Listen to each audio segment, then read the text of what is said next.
Good morning students.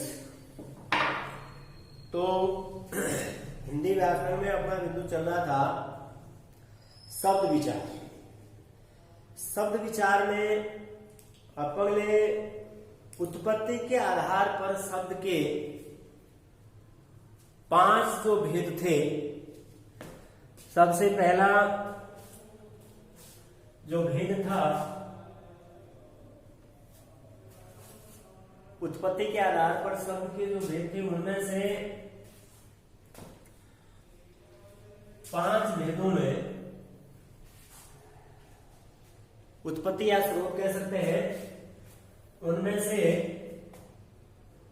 Number 1 पे अपन ने पढ़ा तत्सम शब्द, नंबर 2 पे अपन ने पढ़ा तद्भव शब्द, और नंबर 3 पे अपन ने पढ़ा जो है तत्सम, तद्भव, देशज और विदेशी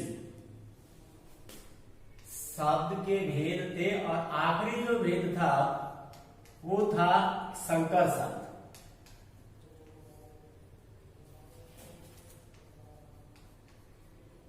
जिनमें से 4 के बारे में विस्तार से अपन ने पढ़ लिया था।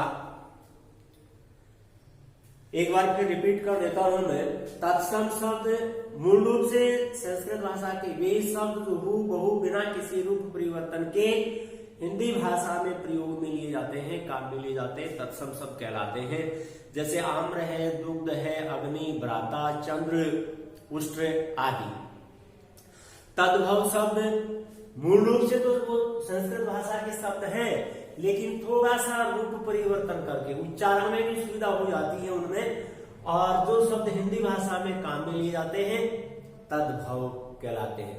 संस्कृत की देखिए कि सभी भाषाओं की जननी जो है वो संस्कृत भाषा है। 3 नंबर पे हमने पढ़ा था देशज शब्द। देशज शब्द में क्या था कि ऐसे शब्द किसी देश विशेष में या क्षेत्र विशेष में आवश्यकता के अनुसार, यानी जो ऐसी जो है भाषा प्रयुक्त होती है जिसमें जो क्षेत्रीय शब्द होते हैं उनका कोई स्रोत नहीं होता है, कोई रचना या बनावट के बारे में अता पता नहीं होता है, व्यवहार में आने जाते हैं। लोगों के द्वारा अपनी सुविधा के लिए कुछ शब्द गढ़ लिए जाते हैं, बना लिए जाते हैं, वो देशज शब्द कहलाते हैं। जैसे प्रात है, लोटा है, कांच, ढोर, खजा, खचला वाला, फटाफट, ये अपन पहले पिछले अध्याय में पढ़ चुके हैं। अब 4 नंबर पे आ जाओ, विदेशी शब्द।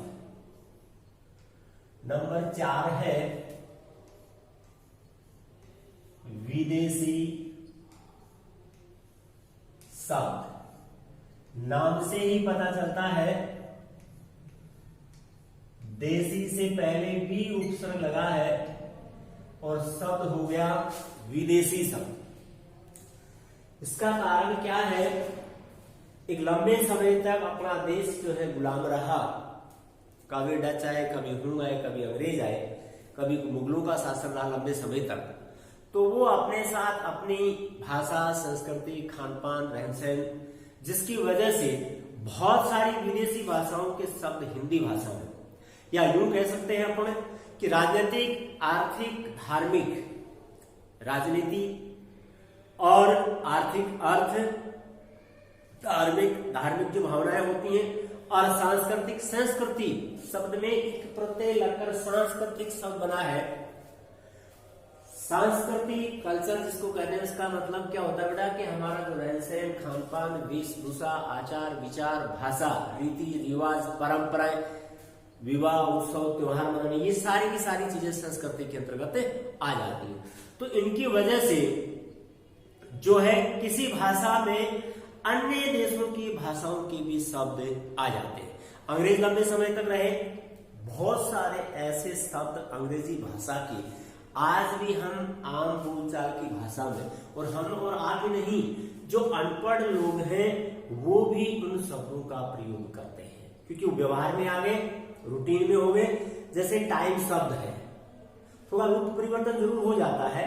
टाइम शब्द अंग्रेजी भाषा का है, समय होता है हिंदी में। तो जो अनपढ़ लोग हैं, टाइम से टेम हो गया, कोई समय पूछा तो कोई ऐसे नहीं पूछा समय क्या हो गया, वो कहे टेम हो गया, स्थानीय भाषा में कह सकते हैं। तो टेम का टाइम से टेम हो गया। ऐसे ही लाइट शब्द है, विद्युत कोई नहीं कहता है, बिजली भी नहीं बोलता है, लाइट ही बोलता है। ऐसे ही बस है, पेन है, कलम कोई नहीं कहता है। स्कूल अंग्रेजी भाषा का शब्द है, विद्यालय पाठशाला कोई नहीं बोलता है। तो इस तरह से क्या है कि सब व्यवहार में आते आते इनमें जो है ऐसा परिवर्तन आ जाता है। तो बहुत सारी विदेशी भाषाओं के, जिसमें अंग्रेजी, उर्दू, कभी उर्दू शास्त्री है तो उर्दू भाषा उसमें आ गई, फारसी भाषा भी आ गई, चीनी भी आ गई, जापानी भी आ गई, डच भी आ गई, फ्रांसीसी भी आ गई। तो अलग अलग जो भाषाएं आने की वजह से वो विदेशी शब्द कहलाए, लेकिन हिंदी में उनका जो है साहित्य में भी प्रयोग होने लगा। इसकी परिभाषा मैं लिख देता हूं। राजनीतिक, आर्थिक, धार्मिक एवं राजनीतिक, आर्थिक, धार्मिक एवं राजनीतिक, आर्थिक,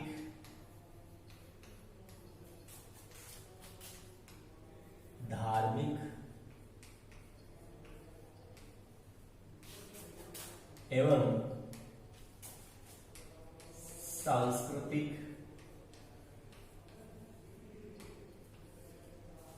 एवं धार्मिक एवं सांस्कृतिक जो है कारणों से किसी भाषा में, कारणों से किसी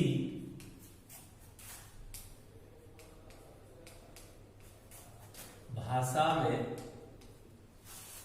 जो किसी भाषा में अन्य देशों की भाषाओं के भी, अन्य देशों की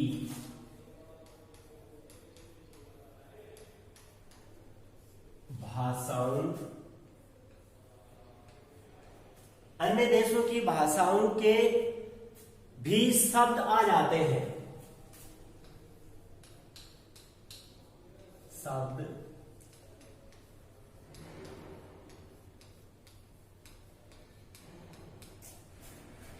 अन्य देशों की भाषाओं के शब्द आ जाते हैं, उन्हें विदेशी शब्द कहते हैं, उन्हें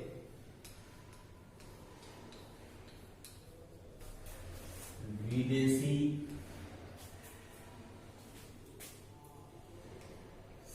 शब्द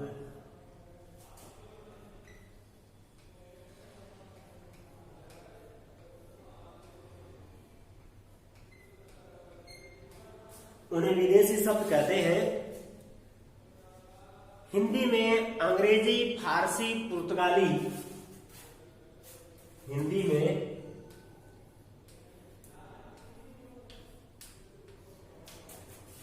में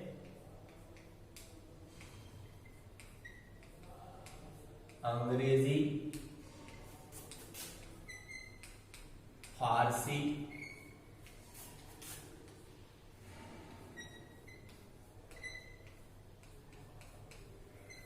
पुर्तगाली,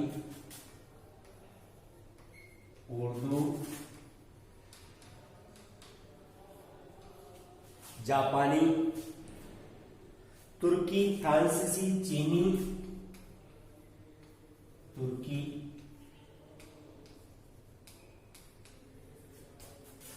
फ्रांसीसी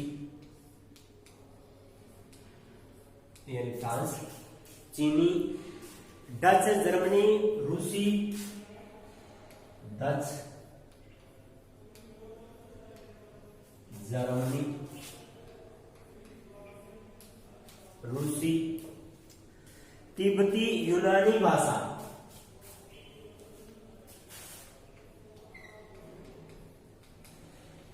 तिब्बती, यूनान जैसे यूनानी भाषा के शब्द प्रयुक्त होते हैं। यूनानी भाषा के शब्द प्रयुक्त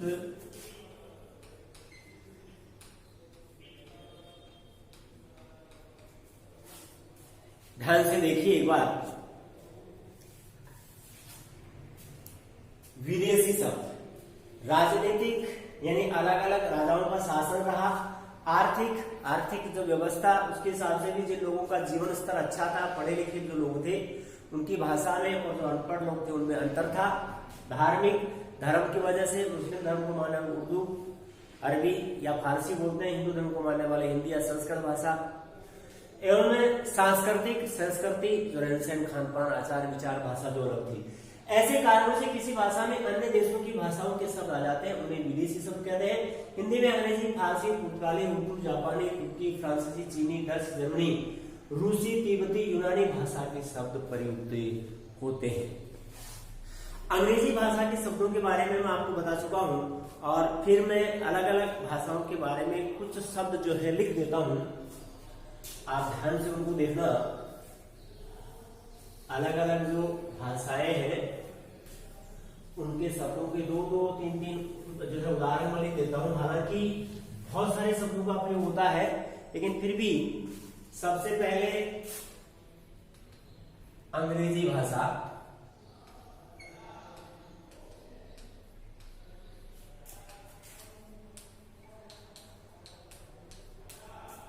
अंग्रेजी जो भाषा है, जैसा कि मैंने आपको बताया था, आम बोलचाल में बहुत सारे शब्दों का, जैसे अफसर, एजेंट, क्लास, क्लर्क, अफसर, एजेंट, क्लास, क्लर्क, ये अंग्रेजी भाषा के शब्द हैं, तो हिंदी भाषा में काम में लिया जाता है। इसके बाद 2 नंबर पे देखो, दूसरी भाषा जो है अरबी भाषा की, काफी अरबी भाषा के शब्दों का, क्योंकि अरब से जो शासन यहाँ पे रहा तो अरबी भाषा के जो शब्द हैं वो अपने हिंदी भाषा में काम में आते हैं। उन शब्दों में है अकल, अदालत, आजाद, अकल,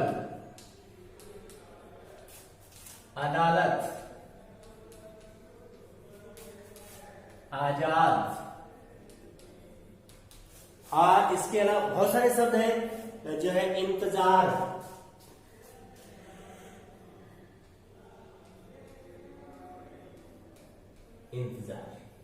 आदि।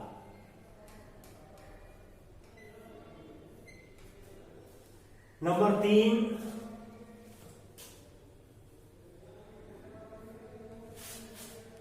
तीसरी जो भाषा है फारसी, अखबार, अमरूद, आराम,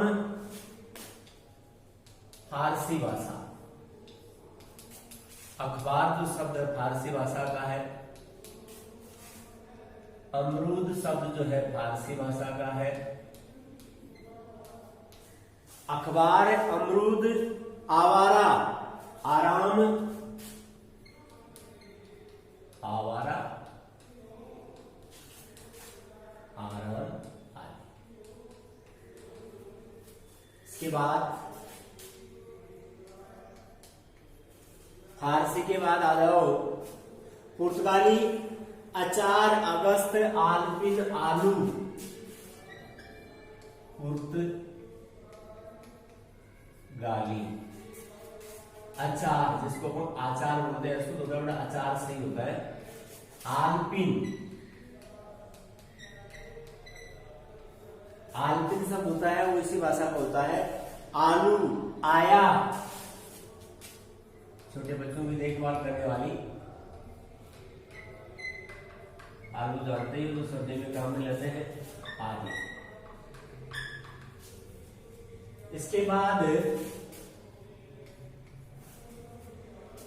5 नंबर पे देखो तुर्की भाषा, आका, उर्दू, काबू,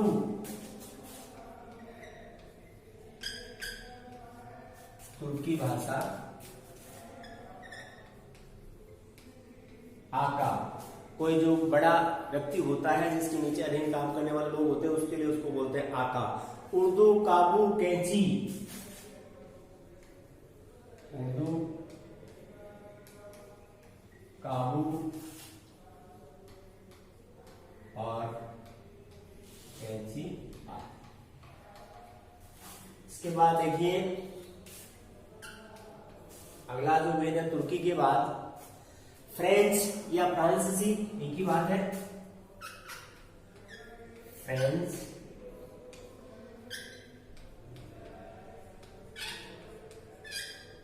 फ्रांसीसी। फ्रेंच या फ्रांसीसी भाषा के शब्द जो है अंग्रेज, काजू, कारतूस, कूपन, अंग्रेज, काजू, कूपन, अंग्रेज, काजू, कूपन, कारतूस,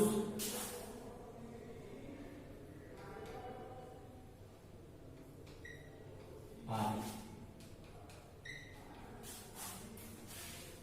इसके अलावा जो है तुर्की भाषा के अलावा फ्रेंच भाषा के अलावा जो चीनी भाषा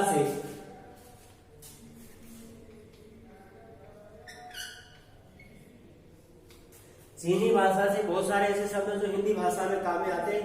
चाय, लीची, तूफान,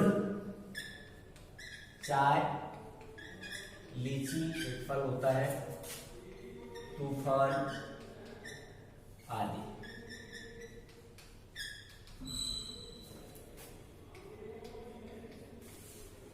अगला जो है भाई देखो डच से तुरूप, डच भाषा बोलते तुम क्या तुरूप का पत्ता है। बम डच भाषा से है चिड़िया, ड्रिल, चिड़िया,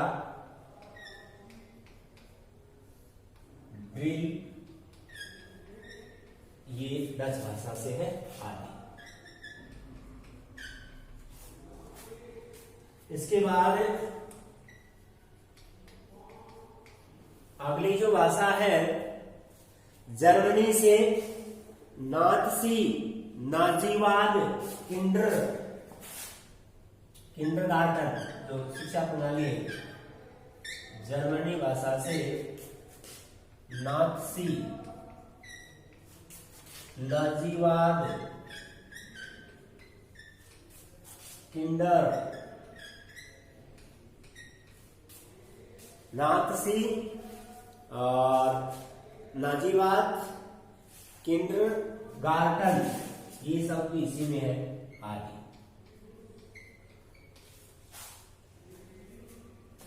इसके बाद आगे चलते हैं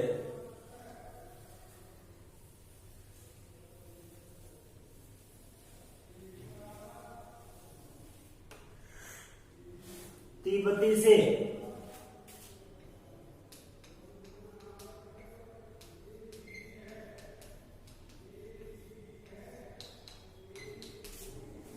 तिब्बती भाषा से जो शब्द है लामा, डांडी, थोगला, लामा,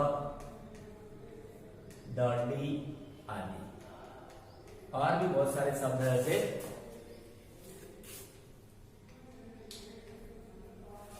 इसके बाद देखो रूसी भाषा से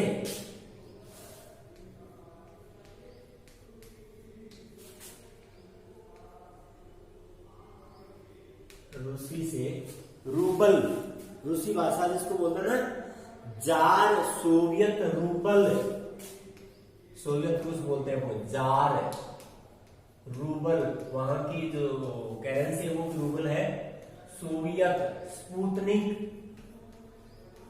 आदि।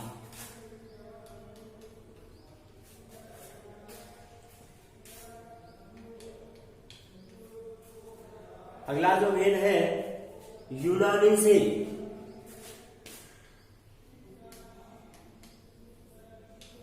यूनानी भाषा जो है, यूनान जो देश है उससे यूनानी चिकित्सा पद्धति भी है। Academy, atom, Atlas, telephone, academy, Atlas, atom, telephone आदि।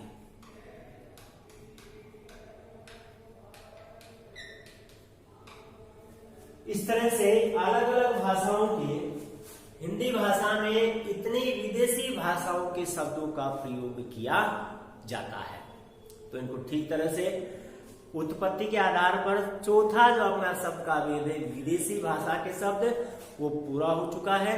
इसको ठीक तरह से आपको फिर कॉपी में उतारना है, उसके साथ ही साथ इसको अच्छे से याद भी करना है। इस बात का विशेष ध्यान रखें कि जो काम आपको रोजाना दिया जाता है उसको उसी दिन कॉपी में भी ठीक से करें, उसकी रीडिंग भी करें और उसके साथ साथ उसको याद भी करें, क्योंकि ये हमेशा आगे की कक्षाओं में भी काम जो है आने वाली बातें हैं। वैसे छोटी छोटी बातें हैं, सब छोटा सा बिंदु है, लेकिन काम आने वाला है। धन्यवाद।